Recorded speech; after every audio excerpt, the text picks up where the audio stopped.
Venez, suivez-moi, ouvrez grand vos oreilles, je vous emmène au pays des belles histoires. La princesse aux cheveux de soie. Il était une fois dans un pays bien loin du nôtre, dans un présent bien au-delà du temps que nous connaissons, une très belle princesse. Elle vivait dans un grand château qui fièrement faisait claquer son étendard dans le vent. Son père, le roi, l'aimait plus que tout et espérait pour elle les rêves les plus doux, les choses les plus belles. À sa naissance et sous une grande douleur, sa mère était morte, laissant un roi seul avec son enfant. Fou de chagrin, il avait refusé de se remarier et de redonner à son royaume une nouvelle reine. Durant des mois, le roi ne put contenir son chagrin. Le simple souvenir de sa femme le plongeait dans une tristesse sans nom. Il avait gardé précieusement dans un coffre de bois une de ses mèches de cheveux. Ainsi, il pouvait encore de temps en temps sentir son odeur, frôler sa douceur. Le roi, pour éviter la mort, s'était mis à vivre pour sa fille et la chérir pour deux. La princesse grandit aux côtés du roi, de son papa roi, qui l'entourait de tout son amour. Les villageois la choyaient, la nature la berçait et la gâtait. Tout le château n'avait Dieu que pour elle, qui ne connaissait que la chaleur des bras de l'homme de sa vie. Tout paraissait idyllique, jusqu'à ce que la petite princesse atteigne l'âge de 2 ans. Contrairement à tous les autres bambins aux cheveux hirsutes et mal peignés, les siens ne poussaient pas.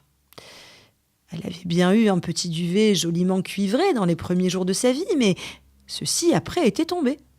Et il n'avait laissé entrevoir aucune sorte de repousse. Son père se souvenait tristement de la douce et abondante chevelure de la défunte reine et espérait voir apparaître sur le crâne luisant de son enfant les doux charmes de sa mère. Il attendit patiemment 3 années entières. C'est le jour de ses 5 ans que le roi, inquiet, décida de l'emmener dans la forêt que l'on disait magique. Toute la cour voulut l'en empêcher, car on ne revenait jamais indemne de cet endroit. Certains mouraient avant de trouver la forêt. D'autres en perdaient la vue ou l'usage de la parole. Il paraîtrait même qu'un jeune paysan avait perdu la mémoire et toute notion de sa propre identité. Contre toute attente, le chemin fut simple et sans embûches. Au fond des bois, au milieu des pierres, de la mousse et des arbres centenaires, vivait une descendante de Dame Nature. Le roi et sa fille, à leur arrivée dans la forêt magique, trouvèrent la magicienne accroupie dans le cresson, tout près d'une mare verdâtre. Elle se présentait de dos et pourtant elle sut qu'ils étaient là. Le roi savait qu'il ne fallait pas regarder la dame comme une quelconque femme. Sa beauté était si grande qu'elle ne pouvait être vue que de dos, pour éviter de tomber sous un charme terrible et incontrôlable. Tous ceux qui n'avaient pas suivi cette consigne étaient devenus fous de douleur, d'amour, jusqu'à en mourir. Elle ne fut pas surprise par cette visite. Elle leur proposa de s'approcher et demanda au roi d'où venait cette tristesse qu'elle pouvait déceler. Le roi, serrant sa princesse dans ses bras, lui expliqua ce qui le touchait. « Oh, dame, ma tendre et jeune enfant est née d'un accouchement difficile, dans lequel sa femme, ma reine, n'en est pas revenue. Je veux pour cet enfant tout le meilleur de la terre et tout l'amour qu'elle doit inspirer. Par bonheur, sa beauté et la ressemblance avec sa pauvre mère sont immuables.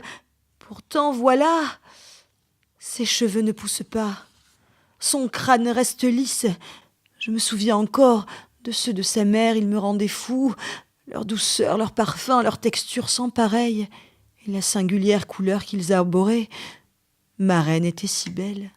Oh, dame, aidez ma fille, je n'en ai qu'une, et je donnerai ma vie pour elle. » Bon roi, pour éviter tout drame, bandez les cheveux de l'enfant. Puis les tiens avec ces foulards de soie que je te tends, et je pourrai peut-être agir. Le bon roi, en posant son regard vers le sol pour éviter le charme, tendit la main et délicatement prit de celle de la dame 2 bandeaux de tissu. Ceux-ci étaient fins et d'une douceur incroyable. Oh, des images du passé se précipitèrent dans sa mémoire au contact du tissu.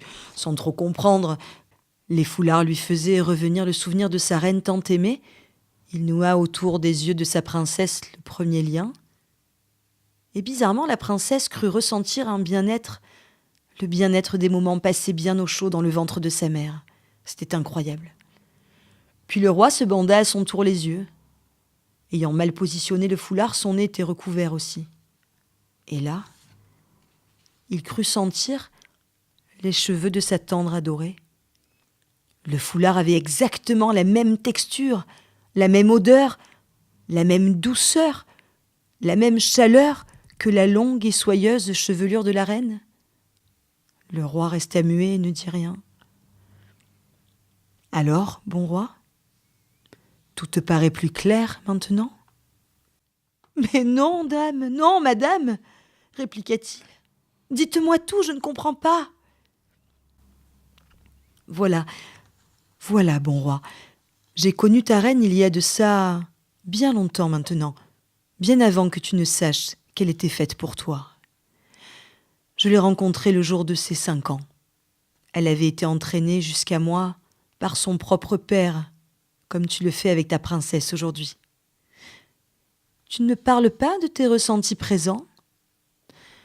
Ne ressens-tu pas, à travers ce foulard de soie, l'odeur de ta reine, celle qui te rendait fou ? C'est simple, mon bon roi.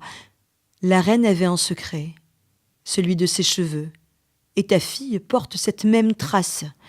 Et pour pallier à sa souffrance et à celle de son père, j'avais personnellement confectionné une douce et longue chevelure de soie, tissée par des chenilles magiques, cette même soie que tu portes à cet instant sur les yeux.